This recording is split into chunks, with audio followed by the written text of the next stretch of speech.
Hello, तर नमस्कार. आपण आज एका महाराष्ट्रातल्या अशा प्लेअर सोबत आपण इंटरव्ह्यू घेतोय. म्हणजे इंटरव्ह्यू सोडून मुलाखतच म्हणा. त्यामध्ये आपण महाराष्ट्राच्या असा जो एक प्लेअर आहे ज्यानं एशियन गेम्समध्ये गोल्ड मेडल मिळवलेलं आहे, त्यासोबतच त्याने महाराष्ट्राच्या नॅशनल टीममध्ये सुद्धा प्रतिनिधित्व केलेलं आहे.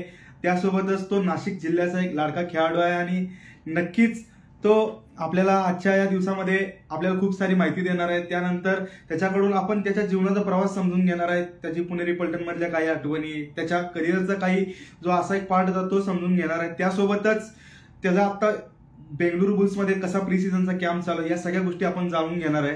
तर काही क्षणात आपल्यासोबत आकाश जॉईन होतोय. तर आकाशला भेटण्यासाठी किंवा तुमचे जे काही प्रश्न असतील तर तुम्ही आपल्याला नक्कीच कमेंट बॉक्समध्ये सांगू शकता. आपण त्या आपल्या मार्फत आकाशला विचारू आणि आकाशकडून आपण नक्कीच त्याचं उत्तर घेऊ. आणि सगळ्यात शेवटी जाता जाता तुम्हाला एक सुवर्ण संधी आहे की जो कोणी नक्की फॉलोअर असेल त्याला आपण या लाईव्ह वरती जॉईन करून आपण त्याला एक संधी देणार आहे की फेस टू फेस आकाशला प्रश्न विचारायला. तर नक्कीच या मुलाखतीमध्ये असेच आमच्या सोबत राहा, आमच्या चॅनल सोबत राहा आणि आम्हाला सपोर्ट करा. तर मी आकाशला जॉईन करतोय. आकाश आलेला आहे ऑनलाईन.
आकाश, परत एकदा रिक्वेस्ट सेंड करशील का?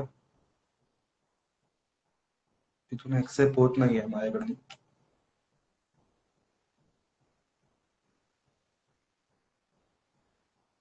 मी तुला सेंड केले, तू ऍक्सेप्ट करू शकतो.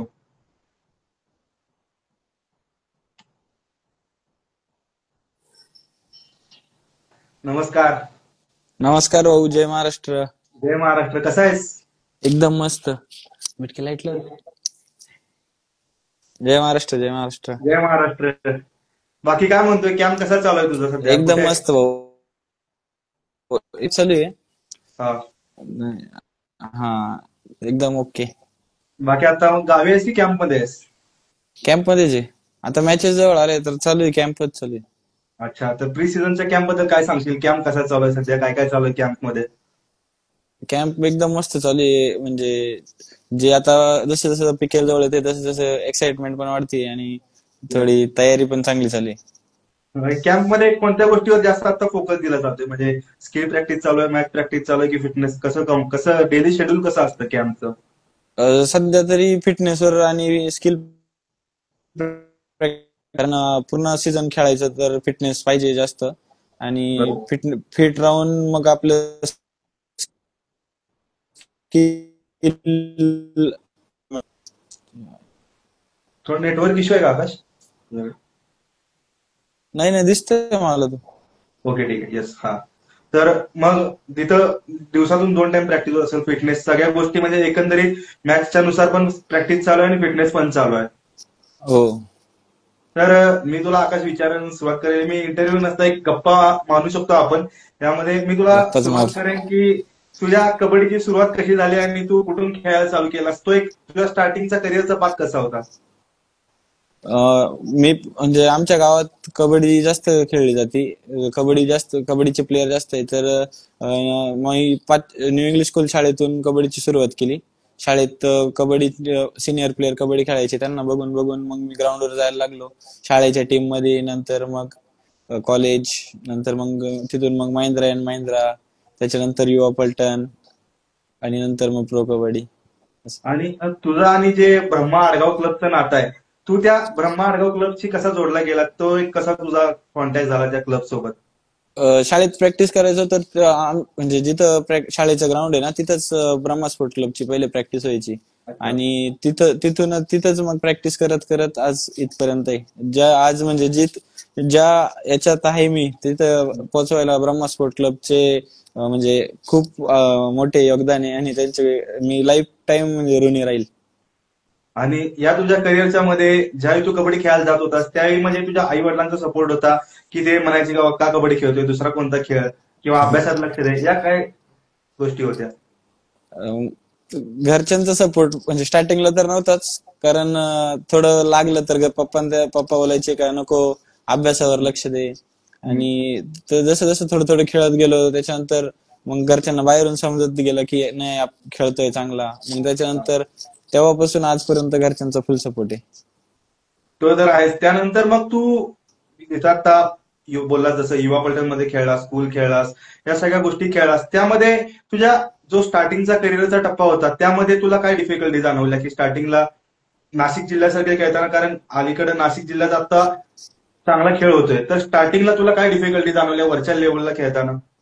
नाशिकची पहिले आम्ही म्हणजे जी असोसिएशनची टीम यायची ना तर ती कधीच गट पास पण झाली नव्हती. तर जेव्हापासून मी म्हणजे खेळलो तेव्हापासून किशोर गटाचा गट पास झाला. त्याच्यानंतर तुमच्याच ग्राउंडवर झाला होता सांगलीला. हा. हा त्याच्यानंतर मग कुमारला कंटिन्यू होत गेला. कुमारला मी नॅशनल खेळलो, बीडला नॅशनल स्टेट झालं होतं तेव्हा नॅशनल खेळलो. त्याच्यानंतर स्कूल नॅशनल पण बीडलाच झालं होतं तेव्हा नॅशनल खेळलो. त्याच्यानंतर मग एक सिनियर प्रो कबड्डीला खेळल्यानंतर सीझन 8 ला खेळल्यानंतर ठाण्याला जे निवड चाचणी झाली ना सिनियरची, तिथे आम्ही पहिल्यांदा क्वार्टर फायनल खेळलो. हा मग त्याच्यानंतर कंटिन्यू खेळतोय वरती. मग त्यानंतर एक आता प्ले एक तुला विचारायला एक आवडेल की टीम मध्ये पण होप्स आला ना की नाही यार आपल्या सोबत खेळणारा पोरगा एक एवढ्या वरती लेवलवर खेळून येतोय तर आपण पण खेळू शकतो.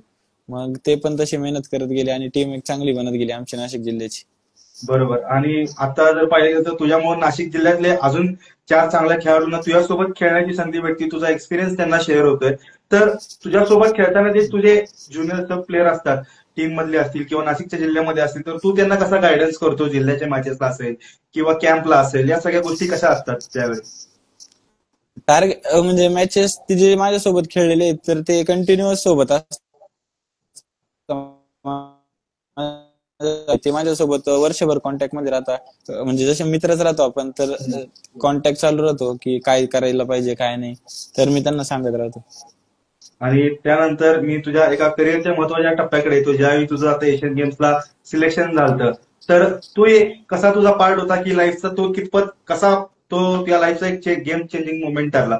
एशियन गेम्सचा सिलेक्शन कसं झालं आणि तो पूर्ण एक फ्लो कसा होता एशियन गेमला सिलेक्शन झाल्यापासून गोल्ड मेडल पर्यंत? एशियन गेम्सचा कॅम्प आहे ना 2 वर्षापासून चालू होता दिल्लीला. हा. तर तेव्हा मी नव्हतो कॅम्प मध्ये. अच्छा. तेव्हा आपले म्हणजे 9च्या 6 एक मुलं होते महाराष्ट्राच्या कॅम्प मध्ये, पण तेव्हा माझं नाव नव्हतं कारण मी काही खेळलोच नव्हतो. तर सिनियर नॅशनल झाली चरखी दादरीला, तिथं आपल्या महाराष्ट्र संघ म्हणजे टीम सेकंड आली होती. तर तिथून माझं नाव आलं एशियन गेम्सच्या कॅम्पसाठी. तर एशियन गेम्सच्या पहिले एशियन चॅम्पियनशिप झाली तर त्याच्यात नाव नाही आलं. मग ते थोडं आपल्याला वाटतं की आपण कुठं कमी पडतोय. मग त्या गोष्टींवर मी काम केलं आणि त्याच्यानंतर मग एशियन गेम्सला माझं सिलेक्शन झालं. आणि त्या सिलेक्शन झाल्यानंतर तुला तुला तुला कधी समजलं की तुझं एशियन गेमला सिलेक्शन झालंय? आणि ज्यावेळी तुला समजलं त्यावेळी तुझे आणि तुझ्या घरच्यांची रिॲक्शन काय होती? तस कॅम्प मध्ये गेमवर नुसार आणि म्हणजे आपल्या परफॉर्मन्स नुसार समजतच होतं की आपलं नाव येऊ शकतं. पण असं कन्फर्म नाही राहत ना, कारण खूप सिनियर प्लेअर पण होते त्या याच्यात. त्याच्यामुळं असं कन्फर्म नव्हतं की येईलच. पण एक स्वतःवर कॉन्फिडन्स होता की नाही यार नाव येऊ शकतं आणि ते आलं. आणि ज्यावेळी नाव आलं त्यावेळी घरच्यांना सांगितलं, घरच्यांची रिॲक्शन काय होती? कोच सरांची काय रिॲक्शन होती? जेव्हा मी सांगितलं तेव्हा पूर्ण म्हणजे गावात क्लबवाल्यांनी फटाके वाजवले ते, मित्रांनी घरी फटाके वाजवले ते. म्हणजे खूप एक म्हणजे नाशिक जिल्ह्याचा आजपर्यंत कोण सिनियर नॅशनल पण कोणी खेळलं नाही. तर ते सिनियर त्या नाशिक जिल्ह्याचा आमचा आणि ब्रह्मा स्पोर्ट क्लबचा प्लेअर इंडिया खेळतो ही खूप मोठी गोष्ट होती. बरोबर. आणि त्यानंतर काही प्रेक्षकांना माहित पण नसेल की ज्यावेळी तू एशियन गोल्ड मेडल जिंकून आला त्यानंतर तुझ्या कोच सरांना तू गिफ्ट म्हणून कार दिली होती. तर त्या हा. कोच सरांबद्दल तू काय सांगशील आणि त्यांचा तुझ्या लाईफ मध्ये कसा एक मेजर रोल होता? अं, म्हणजे त्यांचं नाव सागर माळोदे आहे. तर जसं मी स्कूल म्हणजे किशोर गटाला पहिल्यांदा पुण्याला जेव्हा मंचरला नॅशनल झालं होतं तेव्हा मी नॅशनलला बसलो होतो. तर तिथून 20च्या म्हणजे फक्त 20च्या कॅम्प मध्ये होतो, 12th सिलेक्शन नव्हतं झालं. तर त्या काळापासून माझ्यासोबत होते ते. म्हणजे प्रत्येक जिथं ट्रायलला गेलो किंवा कुठं जायचं असेल किंवा कुठे ऍडमिशन घ्यायचं असेल किंवा लाईफ मधला कोणता पण म्हणजे डिसिजन असेल तर माझे पप्पा आणि सागर भाऊ माळोदे यांनी तो डिसिजन घेतलाय. आणि मग जर आपण आज त्यांच्यामुळे एवढ्या मोठ्या प्लॅटफॉर्मवर पोहोचलोय तर आपलं पण काहीतरी काम बनतं की आपण त्या कोचची रिस्पेक्ट केली पाहिजे. सागर माळोदे आणि अजून एक आमचे म्हणजे मेन कोच विनोद लबडे सर आहे. तर त्यांचा पण खूप मोलाचा वाटा आहे याच्यामध्ये. आणि ज्यावेळी तू त्यांना कार गिफ्ट दिली म्हणजे तू त्यांना डायरेक्टली दिलं का त्यांना कसं बोललं, मग त्यांना कसं सरप्राईज दिलं, ते कार गिफ्ट दिली ते कसं होतं रिएक्शन त्यांची? तर म्हणजे त्यांना मी सांगितलं की मला तुम्हाला काहीतरी गिफ्ट द्यायचंय, पण हा, त्याचं कोण एक्सेप्ट नाही करू शकत ना की बरोबर. डायरेक्ट कोण कार. काय वाटेल की मोबाईल जास्तीत जास्त मोबाईल देईल किंवा काय छोटी गोष्ट. पण मग हा. ते त्यांचं आणि माझं बॉन्डिंग खूप चांगलं आहे. तर म्हणजे जसं लहान होतो मी 15-16 वर्षाचं तसं त्यांच्या सोबत आहे. तर त्यांना मी सांगितलं मला असं असं करायचं, ते बोलले अरे कशाला, काही गरज नाही. तर नंतर मग थोडं कन्व्हिन्स करून त्यांना गिफ्ट दिलं. मग त्यानंतर पहिल्यांदा त्यांची रिॲक्शन काय होती? त्यांनी एक्सपेक्ट केलं होतं की बाबा मी ज्या मुलाला लहानपणापासून घडवलं त्याला त्याला नाव कमवलं आणि आपल्याला त्याने एक गुरुदक्षिणा म्हणून कार गिफ्ट दिली.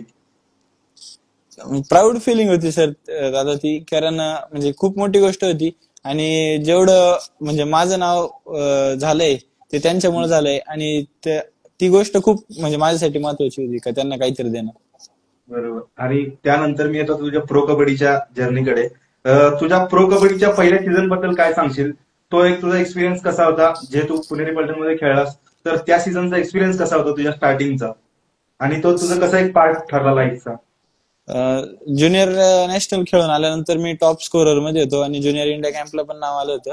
तर तिथून मला संग्राम सर आहे, संग्राम मांजरेकर सर, त्यांनी युवा पलटणला बोलावलं प्रॅक्टिससाठी. तर त्यांनी सांगितलं होतं की ह्या वर्षी तर काय प्रो होणार नाही, पण तू काम कर, जर तुझ्या नशिबात असेल तर होईल. तर मग मी मेहनत करत गेलो आणि नशिबाने 4 NYP प्लेअर घेतले होते. शुभम शेळके, असलम, मी, तीन तीन NYP प्लेअर झाले होते साईन आपले.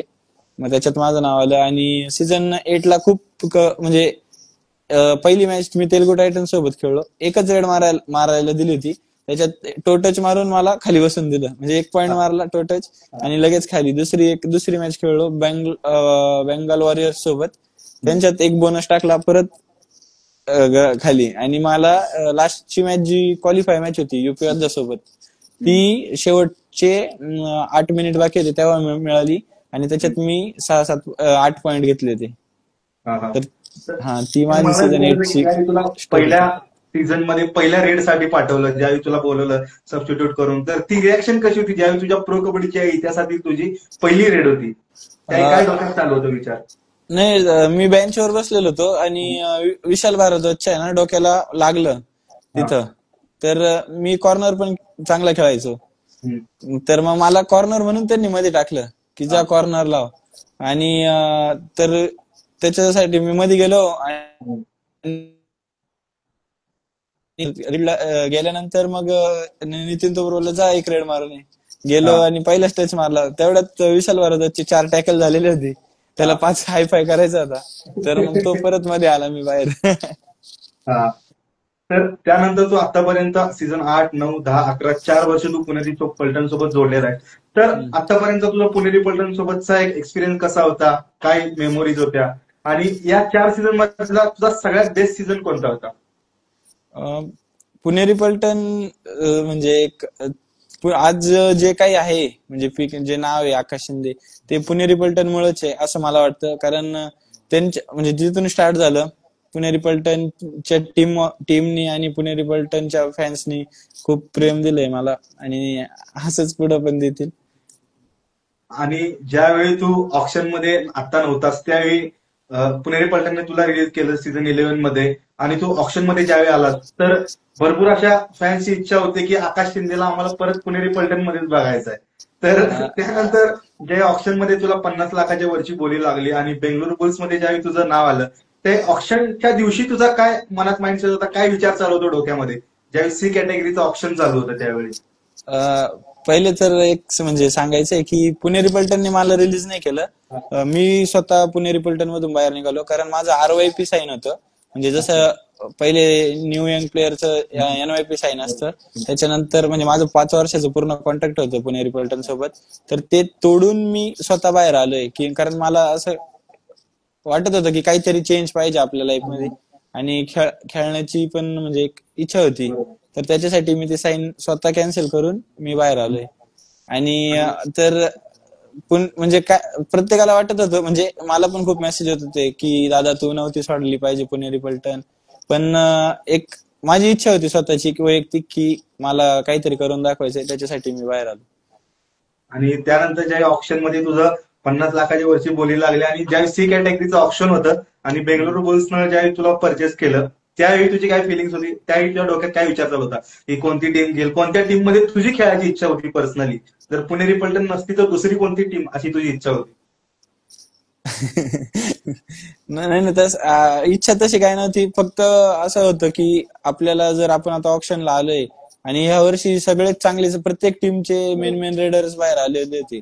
तर आणि माझं ऑप्शन सी कॅटेगरीत असल्यामुळे ते थोडं कन्फ्युज होतो की काय होईल काय नाही. पण असं काय वाटत नव्हतं, जर मी बेस्ट प्राइसला जरी माझी प्राइस लागली असती बोली म्हणजे 13 लाखाला जरी घेतलं असतं तरी मला काय प्रॉब्लेम नसता. कारण एक प्लेअर साठी ना पैसा इम्पॉर्टंट नसतो, त्याची स्वाभिमान इम्पॉर्टंट असतो आणि मला बरोबर आहे. तेच पाहिजे होतं.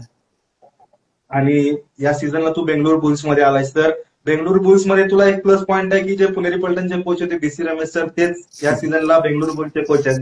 तर बेंगळुरू बुल्सच्या टीम बद्दल काय सांगशील? आत्ताच्या टीम जर ओव्हरऑल एक नवीन टीम आहे, ते जुने जरी कोच असेल तर पूर्ण तुझ्या भोवतालचे प्लेयर आहेत ते नवीन यंग प्लेयर आहेत. प्रत्येक वेगवेगळ्या टीमचे डिफेन्स आहे.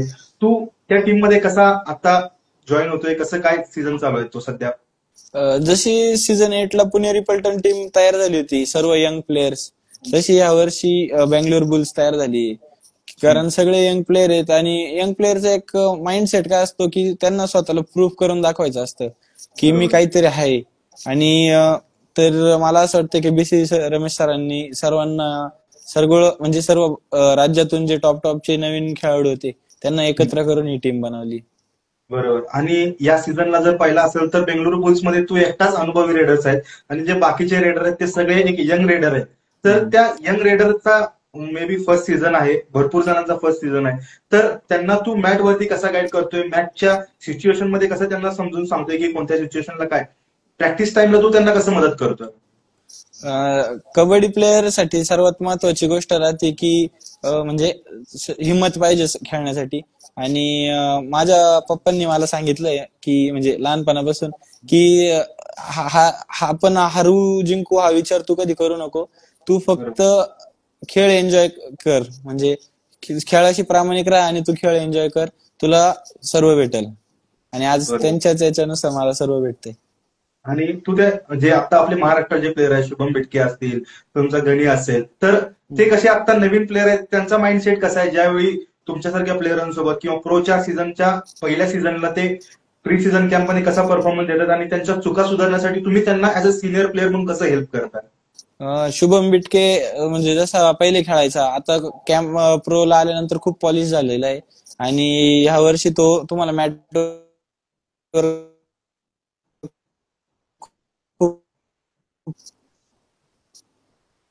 आणि या सीझनला मी तुला विचारेल की तू बुल्सचा एक मुख्य रेडर आहेस आणि मुख्य रेडर म्हणून तुला ही जी अपॉर्च्युनिटी मिळालेली आहे, कारण की तू पुणेरी पलटण मध्ये एक सहाय्यक रेडर म्हणून खेळत होतास, आता इथं तुझ्यावरती जबाबदारी ही मुख्य रेडरची आहे. तर ही जी तुला अपॉर्च्युनिटी मिळाली आहे त्या अपॉर्च्युनिटीकडे कसं बघतोयस तू? अपॉर्च्युनिटी म्हणजे ती जबाबदारी खूप मोठी आहे. कारण जर पहिले मेन तर माझं अशी इच्छा आहे की मी कन्सिस्टंट परफॉर्मन्स दिला पाहिजे टीमसाठी. आणि एक जरी पॉइंट मारला मी पूर्ण 40 मिनिटाच्या मॅच मध्ये, तर तो पॉइंट माझ्या टीमला जिंकवणारा पॉइंट पाहिजे, अशी माझी इच्छा आहे. आणि या सीझनचं सगळ्यात महत्वाचा ब्लॉकबस्टर पार्ट असणार आहे तो म्हणजे तुझ्या लास्ट सीझनची जी टीम होती पुणेरी पलटण, त्या टीम सोबत तुझी फर्स्ट मॅच आहे. तर त्या टीम सोबत खेळताना तुझा काय माइंडसेट असणार आहे, काय विचार करून जाते त्या मॅचला बघण्यासाठी? अ, पुणेरी पलटण म्हणजे खूप काही गोष्टी असतात ज्या पहिल्या टीम सोबत आपल्या असतात. म्हणजे एक फ्रेंडशिप बॉन्ड असतो आणि एक त्याच्यात जे जे प्लेयर्स आहे त्यांच्यासोबत मी लहानपणापासून म्हणजे 5-6 वर्षापासून त्यांच्या सोबत आहे. तर मैत्री पण खूप चांगली आहे आणि पण ती मैत्री मॅटवर नाही येणार. ते पण त्यांचं 100% देणार आहे. कारण त्या मागच्या वर्षी पुणेरी पलटण पुल आउट झालेली, बुल्स पण पुल आउट झाली. त्यांना पण स्वतःला प्रूफ करायचंय आणि आम्हाला पण स्वतःला प्रूफ करायचंय. तर त्या मॅच मध्ये खेळताना काही इमोशनल कनेक्ट असणार आहे का? माझी जुनी टीम आहे आणि मी आता त्यांच्या विरुद्ध खेळतोय, त्यांच्या समोर खेळतो, असलम असेल, परत पंकज असेल, यांच्यासोबत खेळताना तुला त्या जुन्या परत इमोशन्स पुन्हा असेल की बाबा मॅच मध्ये मॅचच्या बाहेर आपली दोस्ती? मॅचच्या बाहेर पण दोस्ती असेल आणि मॅच मध्ये पण दोस्ती असेल. पण दोस्तीमध्ये हे नाही होणार की त्यांना म्हणजे मॅच ही एक सगळ्यांसाठी एक्साइटमेंट मॅच राहील ती, की काय करतील या मॅच मध्ये. कारण ते त्यांना पण माहिती आहे मी कसं खेळतो, मला पण माहिती आहे ते कसे खेळतात किंवा पुणेरी पलटणची काय स्ट्रॅटेजी असती. तर मॅच खूप इंटरेस्टिंग राहील. तर मी तुला एक विचारेल की तुझं पुणेरी पलटणच्या या पहिल्या मॅच बद्दल, जर पुणेरी पलटणच्या फॅन्सना मेसेज द्यायचा असेल तर त्यांना काय देशील, आणि बेंगळुरू बुल्सच्या फॅन्सना मेसेज द्यायचा असेल तर त्यांना काय देशील? पुणेरी पलटणच्या फॅन्सने मला आतापर्यंत खूप प्रेम केलंय. म्हणजे खूप सपोर्ट केलाय, जसं मॅटवर असो किंवा मॅटच्या बाहेर पण. आजपर्यंत जेवढं प्रेम देत आले तेवढं याच्या पुढे पण देतील ते. आणि बेंगलोर बुल्सच्या फॅन साठी तर बुल्सचे फॅन तर म्हणजे हारले आणि जिंकले तरी खूप सपोर्ट करतातच. आणि त्यांना म्हणजे त्यांनी आम्हाला असंच सपोर्ट करत राहा. त्यांच्या सपोर्टमुळे आम्हाला एक वेगळा कॉन्फिडन्स मिळेल आणि तो आम्ही मॅटवर दाखवू शकू. तर त्यासोबतच आकाश, मी तुला एक विचारतो की तुझ्या आयुष्यामध्ये आता एक नवीन रोल आहे, हा प्रो कबड्डी जरी झाला, कबड्डीचा पार्ट एक वेगळा आहे, पण तू आता नाशिक जिल्ह्याचा जिल्हाधिकारी म्हणून काम करतोय. तर तुला त्या ठिकाणी काम करताना तुला जी संधी भेटली, काम करण्याची जबाबदारी भेटली, तर तू त्या ग्रासरूट लेवलच्या प्लेयरांसाठी एक तुला जो चान्स भेटलेला आहे काम करायचा, तर त्यासाठी तुझं काय विजन आहे, तू काय करायची इच्छा आहे तुझी? पहिले तर मला नाशिक मध्येच पोस्टिंग भेटली, त्याच्यामुळं मला खूप चांगलं म्हणजे फील झालं की आपण आपल्या जिल्ह्यात गेलो. आणि मला काही काही म्हणजे माहिती आहे की नाशिक मधलं की कुठं काय होतं काय नाही होत. आणि जे आता माझ्यासारखे जे खेळाडू आहेत त्यांना पहिले प्लॅटफॉर्म नव्हता भेटत, त्या खेळाडूंसाठी मी आता नाशिक म्हणजे प्रो संपल्यानंतर म्हणजे प्रत्येक गेमचे कॅम्प्स लावणार. त्याच्यानंतर मग आणि आता महाराष्ट्र शासनाने पण खूप योजना आणल्या, जसे लक्ष वेध योजना. बरोबर. त्याच्यातून त्यांना पुढे जाण्याची संधी मिळेल. तर या संधीकडे कसं बघतोय तू, आणि याच्यातून नक्कीच तू जे उपक्रम राबवशील किंवा त्यांना जे फायदा होईल त्या नक्कीच जे ग्रामीण भागातले खेळाडू आहेत त्यांना सुद्धा वरती खेळण्याचा नक्कीच चान्स भेटेल असं मला वाटतं. 100%. आणि मी तुला हे विचारतो की आता जे यंग खेळाडू आहेत आणि ज्यांना प्रो कबड्डी सारख्या मोठ्या प्लॅटफॉर्मवरती खेळायचं आहे, तर त्यांना तू काय संदेश देशील? कोणत्या गोष्टी आता या करिअरच्या स्टेजमध्ये केल्या पाहिजेत आणि कोणत्या गोष्टी नाही केल्या पाहिजेत, त्याबद्दल तू काय सल्ला देशील त्यांना? यंग प्लेअरला जास्त नाही, पण फक्त एवढंच सांगतो की स्वतःवर विश्वास ठेवा, स्वतःच्या मेहनतीवर विश्वास ठेवा आणि आपल्या खेळाशी प्रामाणिक राहा, आपल्या संघाशी प्रामाणिक राहा. कधी कधी काही काही प्लेयरांचं असं होतं की जर एकदा सिलेक्शन नाही झालं तर संघ सोडून दुसऱ्या संघात जाता. ते ते नका करू फक्त, कारण ते आता जास्त होते. हम्म, हम्म, हम्म. आणि आता जर इथं कमेंट मध्ये बघितलं असेल तर सगळेजण असं म्हणतात की या सीझनला आरसीबी जिंकलेली आहे तर आपली बुल्स पण जिंकणार का? तर यावर तू काय सांगशील? महेश सरांचा पण मेसेज आलाय, ईसाला कप नमदे. तेच म्हणजे तू काय सांगशील त्याबद्दल? ह्या वर्षी आरसीबी जिंकली तसं बेंगलोर बुल्सची टीम पण पूर्ण प्रयत्न करेल. म्हणजे तुम्ही सपोर्ट करत राहा, आम्ही खेळतो. तर मी आकाश एका फॉलोअरला आपल्या ह्याच्यावरती लाईव्ह वरती घेते, त्याला प्रश्न विचारायचा आहे तुला. तर एक असा फॉलोअर आहे, तो बघू कोण आहे, आपला लकी फॉलोअर आहे, त्याला आपण त्या लाईव्ह वरती जॉईन करून घेऊ एक प्रश्न विचारण्यासाठी.